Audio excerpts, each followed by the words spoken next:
CNN Chile.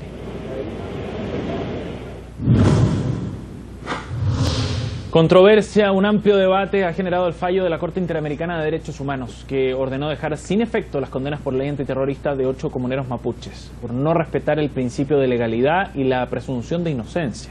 Una resolución internacional que surge justo cuando algunos parlamentarios llaman a derogar esta polémica normativa.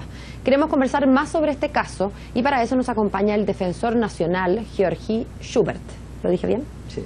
Buenos días, defensor. ¿Qué tal? Muy buenos días. Quizás antes de entrar en el fallo podríamos decirle a toda la población no abogada del país o no experta, el principio de inocencia creo que todos entendemos a qué se refiere, pero el principio de legalidad, ¿en qué consiste? Sí, se refiere a un principio fundamental del derecho penal que está consagrado en nuestra Constitución, en los tratados internacionales y en la ley, por supuesto, en que básicamente las conductas que son considerados delitos deben estar descritas por la ley de manera expresa, clara, donde se señalen cuáles son los hechos que son constitutivos de la conducta que se va a sancionar. Es decir, en eso cualquier ciudadano debe poder leer la norma, por decirlo así, y entender qué es lo que se está sancionando. Especificidad del tipo. Exacto. Cuando se trata de cuestiones que son amplias, por ejemplo, transportar, digamos, es una cosa tremendamente amplia. Bueno, ¿qué significa transportar? Ahí se discute a veces si las conductas son excesivamente amplias y por tanto tienen claridad los ciudadanos en relación a qué se va a sancionar como una conducta que es delito o no. ¿Y cómo se aplica en este caso en la crítica que plantea la Corte? Sí, lo que pasa es que consideren que la ley antiterrorista chilena, como muchas otras, describe una serie de conductas que usualmente serían delitos comunes. Por ejemplo, incendiar, destruir, lesionar, matar. Pero para que sea terrorista requiere de un ánimo especial.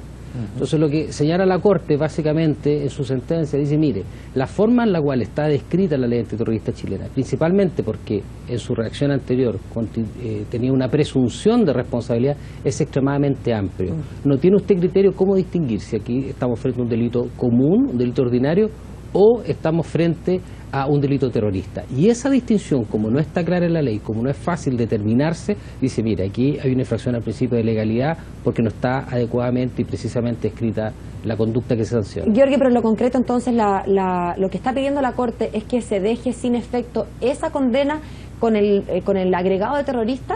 O sea, si es que hubo un incendio terrorista, lo que se quita es el terrorista y por lo tanto cambia la pena, pero sigue siendo culpable de incendio o simplemente esto se anula, digamos, y usted sale en libertad. Lo que pasa es que cuando uno lee la reflexión de la Corte, lo que dice es que la sanción, la sentencia aplicada a los comuneros mapuches fue obtenida a través de un proceso que vulneró garantías fundamentales y violó el pacto de San José de Costa Rica. Por lo tanto, la conclusión, cualquiera que sea la que ha llegado al tribunal, no tiene validez desde lo jurídico y desde los estándares internacionales de derechos humanos. Ahora, eso no obsta que entonces, si es que la Fiscalía o quien sea considere que la persona sí sigue siendo culpable de incendio, para poner el ejemplo, se pueda reprocesar, abrir una nueva carpeta, un nuevo procesamiento. No, eso está prohibido porque las personas solamente pueden ser juzgadas una sola vez por determinado hecho y no pueden volver a ser juzgadas por los mismos hechos. Por el mismo hecho, pero dado que la tipificación jurídica, el tipo penal sería distinto. En el primer caso, o sea, no sé si habría identidad, porque en el primer caso fue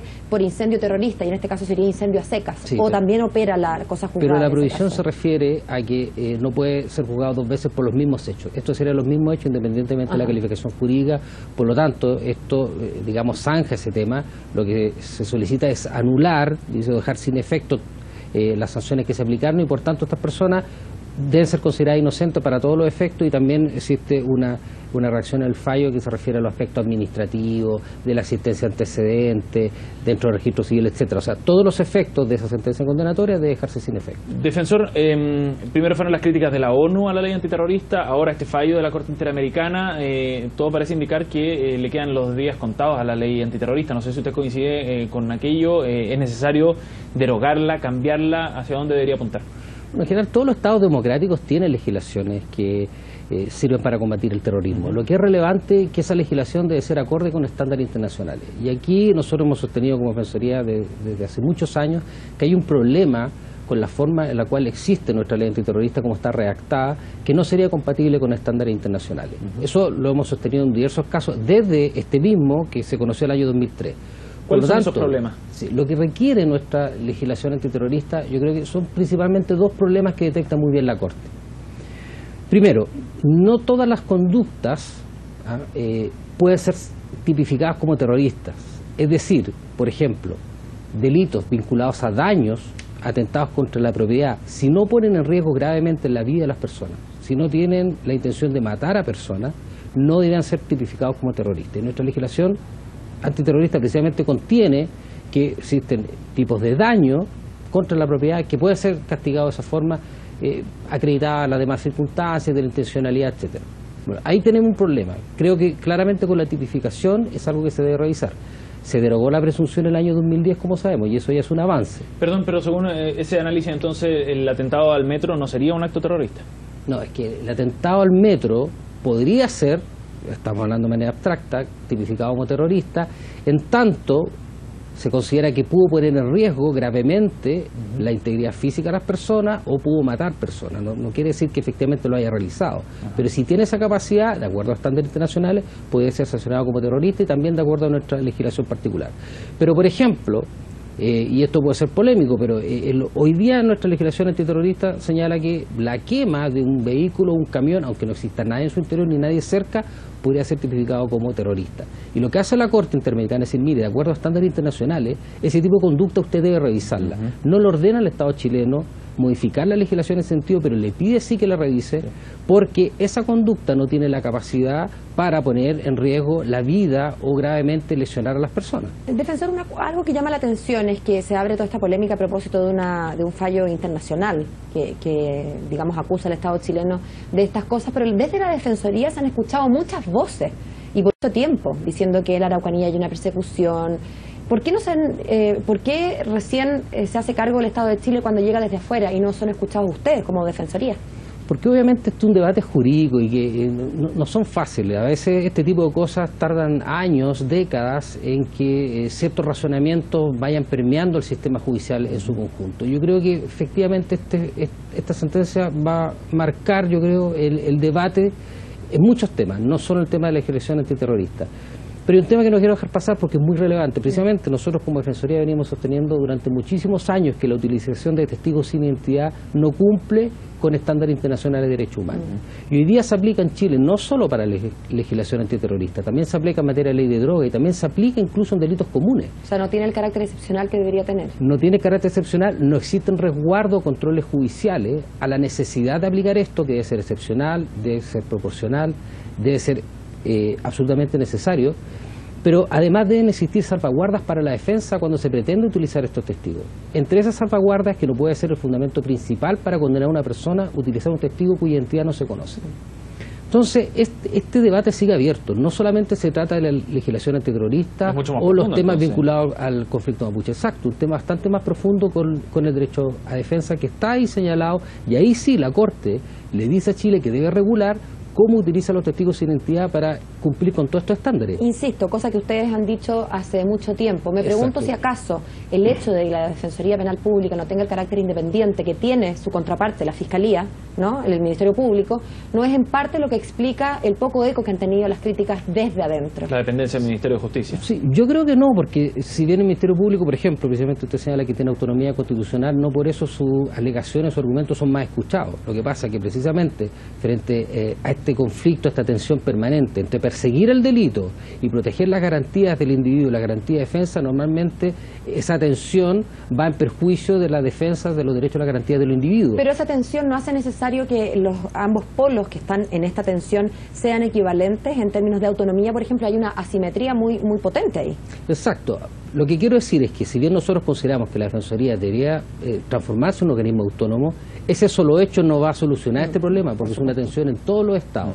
Y normalmente hay una demanda de la opinión pública de perseguir y castigar el delito, pero obviamente yo creo que hay un conflicto artificial, porque se puede hacer respetando las garantías de los individuos. Y eso es lo importante y el mensaje que siempre ha tenido la Defensoría.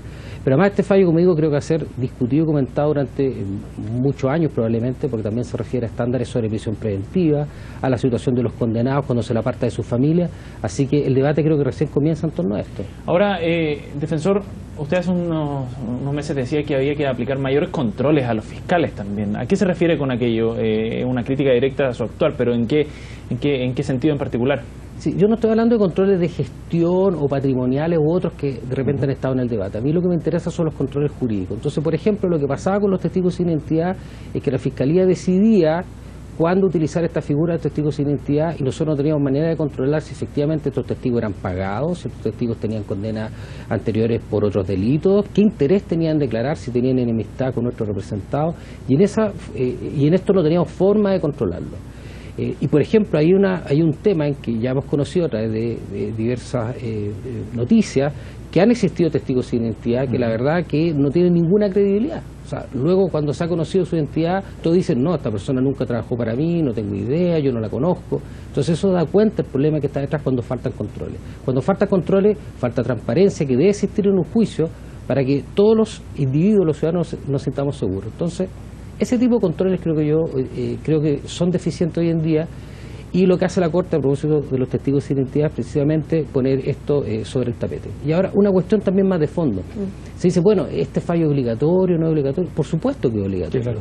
Porque se trata de una obligación que Chile voluntariamente contrajo cuando suscribió la Convención Americana de Derechos Humanos y se sometió a la jurisdicción de la Corte.